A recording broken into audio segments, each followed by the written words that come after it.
സംസ്ഥാന സർക്കാരിന്റെ 55 ലക്ഷത്തോളം വരുന്ന സാമൂഹ്യ സുരക്ഷാ പെൻഷനുകൾ 8 ലക്ഷത്തോളം വരുന്ന ക്ഷേമനിധി ബോർഡുകൾ വഴിയുള്ള പെൻഷനുകൾ കൈപ്പറ്റുന്ന ഗുണഭോക്താക്കൾക്ക് വമ്പൻ സന്തോഷ വാർത്ത. ഇതോടൊപ്പം തന്നെ കാലങ്ങളോളമായി മുടങ്ങിക്കിടക്കുന്ന കെട്ടിട നിർമ്മാണ മേഖലകളിലേക്കുള്ള ആനുകൂല്യ വിതരണം കൂടിയാണ് സംസ്ഥാന സർക്കാരിന്റെ ഭാഗത്തു നിന്നും ആരംഭിക്കുന്നത്. വരാൻ പോകുന്ന സംസ്ഥാന ബജറ്റിന് മുന്നോടിയായി ഗുണഭോക്താക്കൾക്ക് കുടിശ്ശിക തീർത്തുള്ള വിതരണം പൂർത്തിയാക്കുന്ന രീതിയിലാണ് നടപടിക്രമങ്ങൾ സംസ്ഥാന സർക്കാർ ആരംഭിച്ചിരിക്കുന്നത്. വരാൻ പോകുന്ന ബജറ്റിൽ പെൻഷൻ തുകയിൽ വീണ്ടും ഒരു വർധനവ് കൂടി പ്രതീക്ഷിക്കാമെന്ന് നേരത്തെ തന്നെ റിപ്പോർട്ടുകൾ സൂചിപ്പിച്ചിരുന്നു. പെൻഷൻ തുക നിലവിൽ 2000 രൂപ വീതമാണ് ഓരോ ഗുണഭോക്താക്കൾക്കും എത്തിച്ചേരുന്നത്.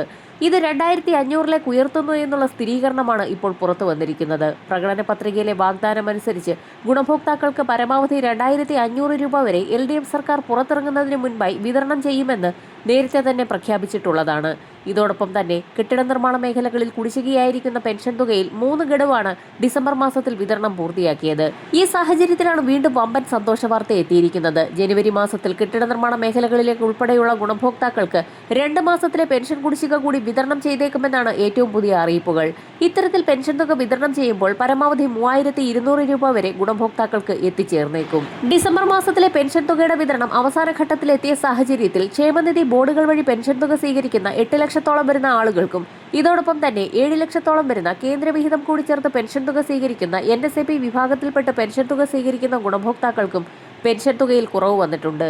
ഇത്തരത്തിലുള്ള ഗുണഭോക്താക്കൾക്ക് ഇന്നു മുതൽ തുക എത്തിച്ചേരും. ക്ഷേമ പെൻഷനിലെ കേന്ദ്രവിഹിതം സംസ്ഥാന സർക്കാർ മുൻകൂറായി നൽകിയിട്ടും കേന്ദ്ര സർക്കാർ വിതരണം ചെയ്യുന്നില്ല എന്നുള്ള റിപ്പോർട്ടുകൾ പുറത്തു വന്നിരിക്കുകയാണ്.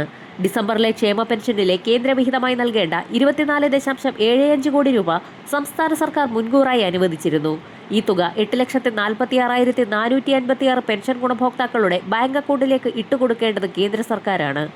എന്നാൽ ഡിസംബർ 15-നുള്ളിൽ തന്നെ മുഴുവൻ പേർക്കും തുക ലഭ്യമാകത്തക്ക രൂപത്തിൽ സംസ്ഥാന സർക്കാർ കൈമാറിയ തുകയാണ് മാസാവസാനമായിട്ടും ഗുണഭോക്താക്കളുടെ അക്കൗണ്ടിൽ എത്തിയിട്ടില്ലാത്തത്.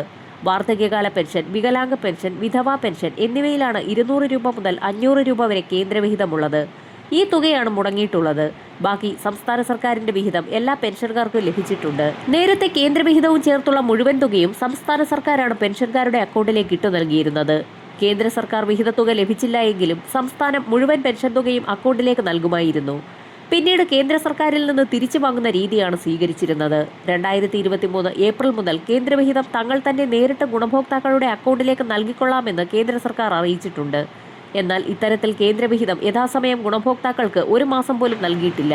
ഇതിനെ തുടർന്നാണ് കേന്ദ്രവിഹിതവും സംസ്ഥാന സർക്കാർ തന്നെ മുൻകൂറായി നൽകാൻ തീരുമാനിച്ചത്. കേന്ദ്ര സർക്കാരിന്റെ PFMS എന്ന ഡയറക്ട് ബെനിഫിറ്റ് ട്രാൻസ്ഫർ സംവിധാനം വഴിയാണ് കേന്ദ്രവിഹിതം ഗുണഭോക്താക്കൾക്ക് നൽകേണ്ടത്.